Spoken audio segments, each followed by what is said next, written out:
Vice ganda, hahanap ng pansamantalang hahalili sa It's Showtime. Kapuso Stars umano'y kabilang sa pinagpipilian.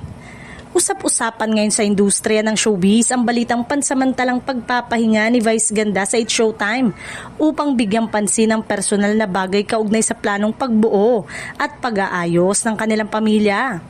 Bagamat wala pang opisyal na pahayag mula sa kampo ng Unbogable Star, mabilis na kumalat ang espekulasyon na naghahanda na umano ang programa para sa pansamantalang pamalit sa kanya.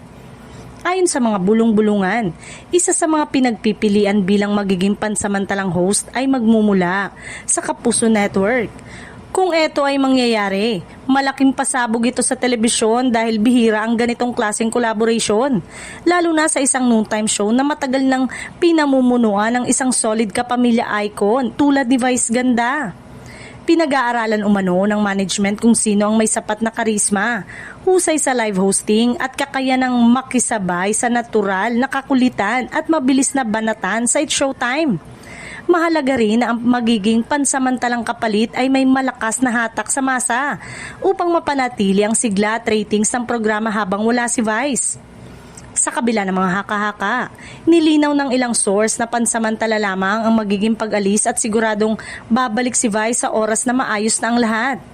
Patunay ito ng suporta ng ABS-CBN kay Vice, hindi lamang bilang host kundi bilang isang taong pinahahalaga ng pamilya at personal na buhay. Sa ngayon, hinihintay ng publiko ang opisyal na anunsyo kung sino nga bang mapipiling pansamantalang humawak sa papel na iniwan ni Vice Ganda.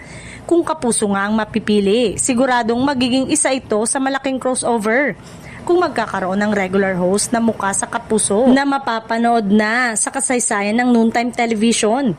Isang pangyayaring tiyak na aabangan at pag-uusapan ng sambayan ng Pilipino.